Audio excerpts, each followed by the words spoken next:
नमस्कार, कंज्यूमर अड्डा में आपका स्वागत है। मैं हूं मनोज श्रीवास्तव और आज टेक्नोलॉजी के इस युग में राइट टू डिस्कनेक्ट की बात हो रही है। संसद में, लोकसभा में प्राइवेट मेंबर्स बिल आया है इसको लेकर, जहां राइट टू डिस्कनेक्ट की मांग की गई है। इसका मतलब ये है कि ऑफिस आवर्स जब आपके ख़त्म हो जाएं तो उसके बाद आपकी कोई मजबूरी ना हो ऑफिस का कोई ईमेल चेक करने की, या अगर ऑफिस से कोई मैसेज आए तो उस पर तुरंत रिप्लाई करने की, या कोई कॉल एंटरटेन करने की दफ्तर की तरफ से अगर आए तो ये राइट मिले। इसके लिए एक प्राइवेट मेंबर बिल रखा है एनसीपी की सुप्रिया सूले ने। पहले भी वो कोशिश कर चुकी हैं। इसके साथ साथ एक दो और बिल्स भी, प्रोविज़न्स भी उन्होंने फॉरवर्ड किया है संसद के सामने। तो संसद चूँकि सबसे बड़ा मंच है देश में, वहाँ इस पर चर्चा होनी चाहिए, होगी।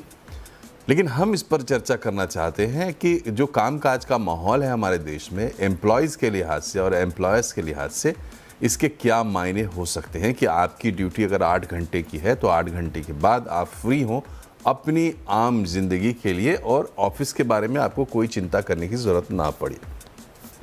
एक तो ये है कि कुछ जगहों पर काम ही ऐसा होता है कि ड्यूटी आवर्स के बाद आपकी ज़रूरत नहीं पड़ती और आपको कांटेक्ट नहीं किया जाता। लेकिन कई ऐसे काम हैं जहाँ पे ऑफिस आवर्स का कुछ खास महत्व होता नहीं। कभी भी आपके पास कॉल आ सकती है या मेल आ सकती है, तो एक तरीके से आपको उसमें इंगेज रहना पड़ता है। हमेशा मेल चेक करते रहें, आजकल व्हाट्सएप है तो व्हाट्सएप चेक करते रहें, और अगर कोई ज़रूरत पड़े कहीं से फ़ोन आ जाए तो आ ही सकता है। ऐसी स्थिति में बात सिर्फ राइट की नहीं है, बात वर्क लाइफ बैलेंस की भी है। एक इंडिविजुअल की ज़िंदगी कैसे चले काम करते हुए, इसकी भी है। इस पर आज हम चर्चा करेंगे। कुछ एक्सपर्ट्स से आपको मिलवाते हैं। मार्चिंग शीप की फाउंडर और सीईओ सोनिका एरॉन हैं हमारे साथ। साथ ही आप पहले भी देख चुके हैं, जीनियस कंसल्टेंट्स के सीएमडी आरपी यादव साहब हैं, और साथ ही प्लेसकॉम के फाउंडर विशाल सूद भी हमारे साथ होंगे। आरपी यादव साहब, स्वागत है आपका। बताइए, ये जो राइट टू डिस्कनेक्ट की बात चल रही है, बिल आया, प्राइवेट मेंबर बिल है, वो कानून बनेगा इसकी संभावना बहुत कम है, लेकिन चर्चा में आ रहा है। भारत के पर्सपेक्टिव में आप इसको कैसे देखते हैं? थोड़ा अगर प्रैक्टिकल होकर सोचे तो। नमस्कार मनोज जी, एंड नमस्कार ऑल द व्यूअर्स। बिल तो आया है मनोज जी, एंड जब इस तरह का बिल आता है तो आदमी को डिस्कशन करना पड़ता है। कई लोग होते हैं बहुत खुश भी होते हैं, कई लोग होते हैं जो सोचते हैं क्या आ गया। तो देखिए, इसका दो प्रोस्पेक्टिव है। एक है मैक्रो लेवल में, एक एम्प्लॉय लेवल में है। अगर एम्प्लॉयी लेवल में देखें तो पहला जो हम लोग को झटका लगा, या इसके पहले भी कुछ लगा है, जो पुणे में एक एम्प्लॉयी था जो ईएनवाई में काम करता था और उस स्ट्रेस के कारण से वो सुसाइड कर दिया। So that was the bell ringing in the industry कि इतना स्ट्रेस है और इसको क्या किया जाए। तो एम्प्लॉय एंगल से देखिए, डेफिनेटली राइट टू डिस्कनेक्ट जो ये एक्ट आ रहा है या लॉ आ रहा है, ये definitely will benefit to employees, क्योंकि उसको ड्यूटी आवर्स के बाद में कनेक्ट नहीं करना है, ईमेल नहीं जाएगा, फोन नहीं जाएगा, डिजिटल से कोई कनेक्ट नहीं होगा। उनकी लाइफ, वर्क लाइफ बैलेंस अच्छी होगी। वो थोड़ा फ्रेश होंगे, नेक्स्ट डे आएंगे, अच्छा से काम करेंगे, प्रोडक्टिविटी बढ़ेंगे। So this is the one sided of thinking, पर अगर हम मैक्रो लेवल में हम अगर देखें, तो मैक्रो लेवल में देखिए, पहला चीज तो ये है कि हमारे कंट्री में 15% workers are only in the formal, and 85% are in non formal. तो ये जो लॉ है, ये ओनली फॉर्मल पर अप्लाई होगा, नॉन इनफॉर्मल पर अप्लाई नहीं होगा। तो पहली बात तो बहुत बड़े संख्या में लोग इससे वंचित होंगे। दूसरा, हमारी जो कंट्री है उसमें अभी भी हम तकरीबन 80 करोड़ पीपल को सब्सिडाइज करते हैं in terms of food and various economic subsidy देते हैं। तो इस अवस्था में ये स्टेप लेना चाहिए। I think this is need to be thought. हमारी जो कंट्री है, हमने ये सोचा है कि by 2047 we should be second largest economy, हमारे जीडीपी ज़्यादा होना चाहिए। और हमारी कंट्री की जो इनकम है, अगर आप आईटी देखें तो हमारे आईटी में लोगों को इसलिए पसंद किया जाता है कि हमारे कंट्री के लोग जो जाते हैं बाहर में, वो काम करते हैं, ज़्यादा काम करते हैं। उनको जैसे बोला जाए, compare to the European American, हमारे लोग ज़्यादा प्रोडक्टिव होते हैं, ज़्यादा मन से काम करते हैं, ज़्यादा मेहनत करते हैं, तो जिस कारण से हमारा ज़्यादा डिमांड है। हमारी जो इकोनॉमी है उसमें तकरीबन 50% योगदान है हमारे सर्विस इंडस्ट्री की।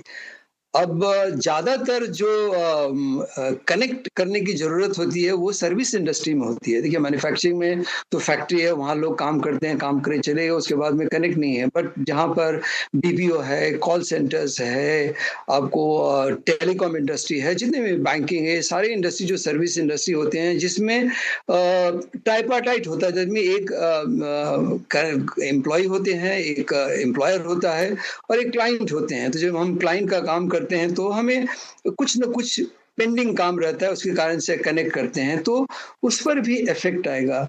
तो ये जो मैक्रो लेवल में अगर देखें तो इसका डेफ़िनिटली इम्पैक्ट आ गया, बट अगर हम एम्प्लॉयी एंगल से हम देखें तो definitely it is a beneficial to them. और हमारे सामने कुछ उदाहरण भी हैं।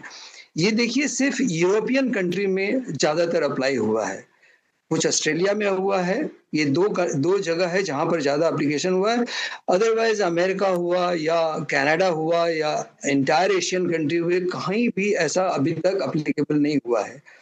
तो ये टाइम बताएगा कि क्या होगा जी जी। Ultimately, but definitely it will give a work life balance वैसे गुड भी टू द बहुत बड़ा देश है हमारा यादव जी, और इस देश में अनेक तरह की स्थितियां परिस्थितियां हैं। जैसा कि आपने कहा कि फॉर्मल सेक्टर पे अप्लाई होगा और दायरा बहुत ही कम होगा उस लिहाज से अगर आप देखें तो। लेकिन बात यहाँ ये है कि जो पूरा इकोसिस्टम देश में बन रहा है उसमें एम्प्लॉयज़ की बात नंबर एक। नंबर दो कि जब आप कानून की बात करते हैं तो एक्सट्रीम केसेस को कंट्रोल करने के लिए कानून काम आता है। जैसे कि एग्जाम्पल भी यादव जी ने दिया, वो यही था कि वर्क प्रेशर के चलते किसी की जान गई। ये एक्सट्रीम प्रेशर है, एक्सट्रीम सिचुएशन है, तो कानून भी इसको कर्व करने के लिए आता है। कानून आने का मतलब ये नहीं है कि अब 8 घंटे के बाद कोई किसी को कुछ पूछेगा ही नहीं। लेकिन सवाल ये है कि 8 घंटे के बाद भी, यानी ड्यूटी आवर्स के बाद भी, अगर आप पर इतना दबाव आता है कि वो आपके लिए परेशानी का सबब बन जाता है, नंबर एक। नंबर दो कि एम्प्लॉयर का जो हाथ जो है इंडिया में हमेशा मजबूत रहा है और अभी भी बहुत मजबूत है, तो एम्प्लॉयज़ की बात कैसे होगी। सोनिका जी, ये बताइए कि ये जो पूरा मामला उठा, या इस तरीके की बातें बीच बीच में हम कहीं कहीं से लेके आते हैं, विदेशों का एग्जाम्पल देके वगैरह वगैरह, तो इसकी ज़रूरत क्यों पड़ती है? और सिर्फ एक्सट्रीम्स की बात हम ना करें तो नॉर्म जो होता है, जो नॉर्मल सिचुएशन है, वर्किंग की कंडीशंस हमारे यहाँ, क्या उसमें इस तरीके की बात थी कि ऐसी किसी चीज़ की मांग हो जाए या गुंजाइश बन जाए?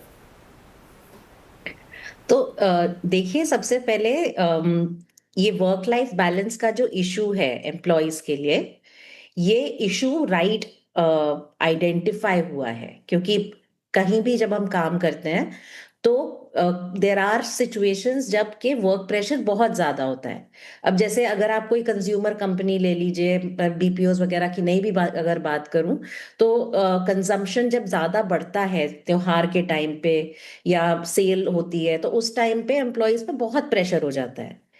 लेकिन जो ये तरीका ढूंढा जा रहा है कि एक्ट बना दिया जाए, ये मेरे को ठीक नहीं लगता, और वो मैं बताती हूँ क्यों ठीक नहीं लगता।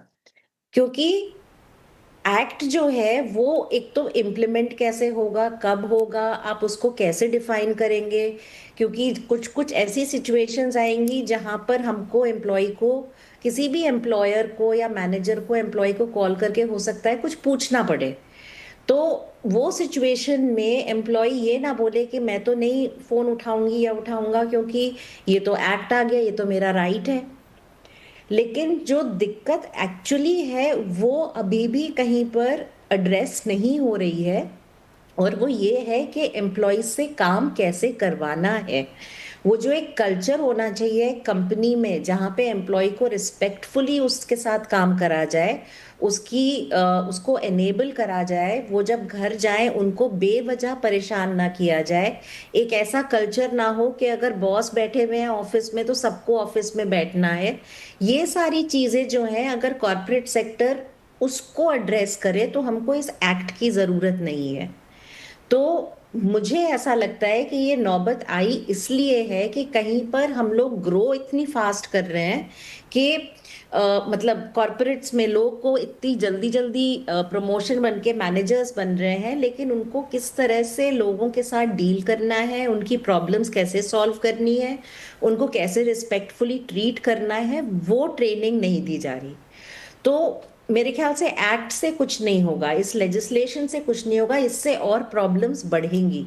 छोटी छोटी बातों पे कंप्लेंट्स आएंगी, छोटी छोटी बातों पे कॉन्फ्लिक्ट आएगा, लोगों की ओनरशिप और जो अभी एक जज्बा है ना कि हाँ ये मेरा काम है, ये मेरी कंपनी है और इससे मेरे को भी फायदा होता है क्योंकि जब मैं अच्छा काम करती हूँ तो मेरी तनख्वाह बढ़ती है, मुझे अच्छा इंक्रीमेंट मिलेगा, वो खत्म हो जाएगा।